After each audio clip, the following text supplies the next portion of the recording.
Do you remember the first time you truly failed? Not the small disappointments that fade with time. The kind of failure that cuts deep into your soul. For me, it was on a rain-soaked evening in Hong Kong, long before the world knew my name. I had spent years perfecting my techniques, memorizing forms, winning tournaments. I was certain I had mastered the art. Then in one moment, against an opponent I had underestimated, everything I thought I knew crumbled. My perfect form, my years of training, my certainty, none of it mattered. Because knowing is not enough. Must apply. That night changed everything for me. As I sat alone, nursing not just my physical wounds, but the deeper injury to my pride, I realized the most dangerous deception in life, the illusion that knowledge alone transformation. We live in a world obsessed with information, with learning, with knowing, but starved for application, for action, for living truth. You feel it too, don't you? The weight of all you know, pressing down on you, demanding to be expressed through action. The books you've read, the courses you've taken, the wisdom you've collected, yet something holds you back from truly applying it all. Listen carefully. What I'm about to share isn't just another collection of ideas to store away. This is about the fundamental difference between those who merely exist and those who truly live. This is about bridging the deadly gap between knowing and doing, a gap most will never cross. But I warn you, once you understand this truth, you can never return to comfortable ignorance. Are you ready to cross that threshold? When I first began teaching my approach to martial arts in America, I encountered resistance everywhere. This isn't how it's done, they said. You must respect tradition, they insisted. But I had discovered something essential. Tradition without questioning becomes a prison. Knowledge without application becomes a burden. I watched countless martial artists who could recite every principle, demonstrate every form with technical precision, yet freeze in actual combat. Their knowledge had become their limitation. They knew too much to act freely. You recognize this pattern in your own life, don't you? The paralysis of preparation, the comfort of consumption. Always one more book, one more video, one more course before you're ready to take action. But readiness is a myth created by fear. In combat, the fighter who waits until he feels completely ready has already lost. In life, the person who delays action until they've eliminated all uncertainty will die full of knowledge but empty of achievement. I remember a student who joined my school in Oakland. Brilliant mind. He could analyze techniques better than anyone, understand the physics, the biomechanics, the strategy. But when it came time to spar, he hesitated. His mind became his enemy, cycling through options, calculating possibilities, seeking the perfect move while his opponent simply acted. After one particularly frustrating session, I took him aside and told him, "You must empty your cup. Too much knowledge has become your prison." He looked confused, so I demonstrated. I threw a simple punch, not with perfect technique, but with absolute commitment. Knowledge without action, I told him, is like having a map, but never taking the journey. This isn't just about martial arts. Think about your own life right now. What knowledge are you hoarding? What truths do you understand intellectually but haven't embodied through action? The diet you know would improve your health but haven't started. The business idea you've researched exhaustively but haven't launched. The relationship that needs honest conversation you keep postponing. Knowledge without application isn't wisdom. It's just information taking up space in your mind. Let me share with you the 3 deadliest traps that keep people stuck in knowing without applying. I discovered these not in ancient texts or from venerated masters, but through my own painful journey from knowledge to embodiment. The first trap is perfection paralysis. I spent years trying to create the perfect martial art, the perfect expression of movement. But perfection is an illusion that keeps you trapped in endless preparation. The second trap is theoretical addiction, the comfort of living in concepts rather than consequences. It's safer to think about fitness, to sweat through another rep. Muscles are screaming. The third trap is complexity worship, the belief that effective action must be complicated. But the most powerful truths are often the simplest to understand, yet the hardest to live. I will never forget the day I broke through these traps. I was training alone, working on a complex combination I had designed. Hour after hour, I refined it, adjusted it, perfected it on paper and in controlled practice. But something felt wrong. Then suddenly, I stopped. In that moment of stillness, I realized I had become trapped in my own knowledge. I had created a beautiful theory that had no connection to combat reality. I stripped away all the complexity, all the intellectual cleverness, and returned to the simple truth of direct expression. And in that moment of letting go, I found true power. The real tragedy is that most people will live their entire lives caught between knowing and applying. They will accumulate knowledge, nod in agreement with wisdom, collect quotes and concepts and theories, and take them all to the grave, unused, unexpressed, unapplied. Don't let this be your story. Knowledge without application is like owning a powerful car but never taking it out of the garage. Its potential energy never converted to kinetic force. It's a life of what if instead of what is. When I created Jeet Kune Do, people misunderstood my intentions. They thought I was creating just another style, another system of techniques to memorize. I wasn't interested in giving people more knowledge. The world has enough knowledge. What it lacks is the bridge between knowing and doing. Jeet Kune Do wasn't about techniques.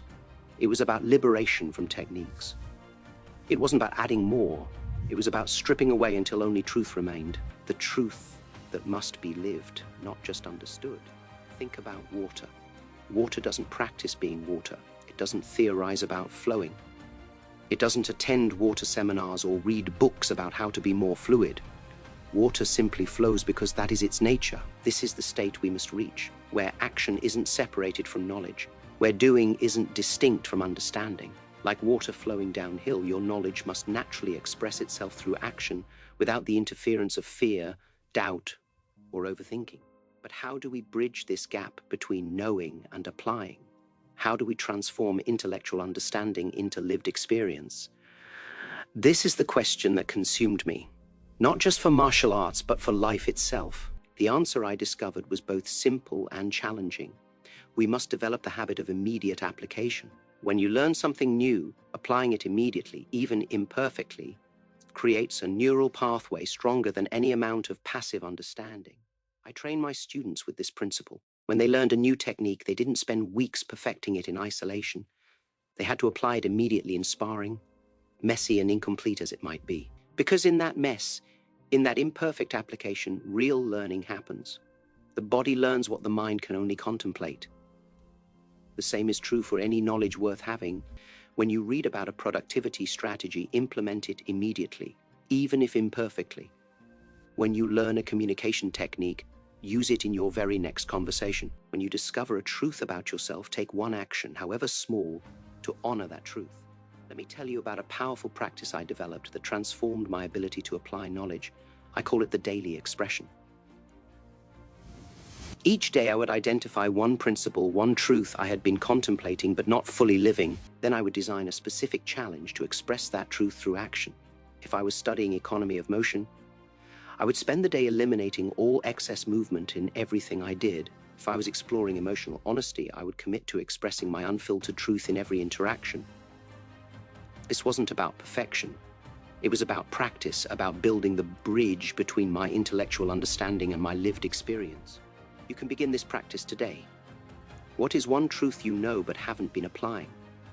Perhaps it's the importance of presence, or the power of gratitude, or the necessity of boundaries. Choose one and design a simple challenge that forces you to express it through action today. Not tomorrow, not when you feel ready, but today. Remember, knowing is not enough. We must apply. The resistance you feel toward action isn't weakness, it's natural. Our minds are designed to conserve energy, to seek safety, to avoid the discomfort of change. But growth happens only at the edge of discomfort. Every meaningful transformation in my life came not from what I knew, but from what I did with what I knew. The difference between who you are and who you want to be is not knowledge, it's application. I remember working with a businessman who came to me for training. He was successful by any standard measure, wealthy, respected, accomplished. But he confessed to me that despite all his achievements, he felt hollow inside. I know how to make money, he told me, but I don't know how to live. As we trained together, it became clear that his life was all knowledge and calculation. with no spontaneous expression, no genuine risk. He'd built an armor of expertise around himself that prevented any real growth. Our work together wasn't about teaching him more. It was about helping him apply what he already knew, deep inside, but was afraid to live. This is the disease of our age, information obesity, coupled with application starvation. We gorge ourselves on knowledge while starving for experience. We confuse reading a book with changing our lives. We mistake understanding for transformation. But true change happens only when knowledge moves from your head to your heart to your hands, when it becomes action so integrated that it's inseparable from who you are. The most dangerous opponent you'll ever face isn't external. It's the voice inside that says, not yet ready, not yet perfect, not yet certain. This opponent has defeated more dreams, strangled more potential, and prevented more greatness than any external obstacle ever could. I've watched talented fighters, entrepreneurs, artists, all fall to this internal saboteur. The antidote is simple but demands courage. Act before you feel ready. Apply before you feel certain. Begin before you feel prepared. When I demonstrated the 1-inch punch, people were amazed at how much power could come from so little movement. They thought the secret was in some exotic technique or supernatural ability, but the real secret was much simpler: total commitment to the action. No hesitation, no division between thought and expression, no gap between knowing and applying. This is the state we must cultivate in all aspects of life, the elimination of the gap between understanding and action. When you decide to do something, commit wholly. Don't leave room for the mind to create doubt. But there's something even more fundamental I discovered about this gap between knowing and doing. Something most teachers won't tell you, because it challenges the very foundation of traditional learning. The deepest truth is this: some knowledge can only be acquired through action. There are insights, understandings, and wisdoms that cannot be gained through study, contemplation, or instruction. They emerge only through direct experience, through the lived reality of application. I couldn't understand fluidity by thinking about it. I had to experience movement without rigidity. I couldn't comprehend emotional honesty by reading about it. I had to practice expressing my truth even when it was uncomfortable. This is why application isn't just the result of knowledge. It's often the source of the most profound knowledge. When you act on what you know, even imperfectly, you discover truths that were invisible to you before. Action doesn't just express learning, it creates it. This is why the master and the beginner often share a quality that the intermediate practitioner has lost. The beginner acts without the burden of excessive knowledge. The master acts with knowledge so deeply integrated, it no longer requires conscious thought. But those in the middle, they hesitate, trapped between knowing and applying, between understanding and embodiment. If you find yourself in this middle place, take heart. This is the necessary struggle that forges true mastery. The key is to keep applying, to keep narrowing the gap between what you know and what you live. Now let me share with you 4 specific practices that transformed my own ability to apply knowledge. Practices I've never revealed in any interview or public teaching. These are the bridges I built between knowing and doing, between understanding and expression. First, knowledge audit. Every evening I would review what I had learned that day and ask myself, how have I applied this? What action has this knowledge inspired? If I couldn't identify specific actions, I knew I had fallen into the trap of intellectual collection without practical application. Second, the immediate application challenge. Whenever I encountered a new idea that resonated with truth, I wouldn't allow myself to learn anything else until I had applied that insight in some tangible way. This created a natural limit on information consumption and forced me to digest what I had already taken in before seeking more. Third, the embodiment practice. For core principles I wanted to integrate deeply. Design physical movements that express those principles. By bringing abstract concepts into physical form, I created neural pathways that made application more natural. Fourth, and perhaps most importantly, the expression journal. Each day, I would identify one area where I knew the truth, but wasn't living it fully. Why my actions weren't aligned with my understanding. Then I would design a specific practice to bring these into alignment. Over time, this systematically closed the gaps between my knowledge and my lived experience. These practices weren't just techniques, they were bridges, between the world of concepts and the world of experience, between knowing and being. But here's what I came to understand through all of this. The gap between knowing and applying isn't just a practical problem. It's a spiritual one. It represents the fundamental division in human consciousness between observer and participant, between the self that knows and the self that acts. The greatest warriors, artists, and masters in any field have all discovered the same truth. This division is an illusion.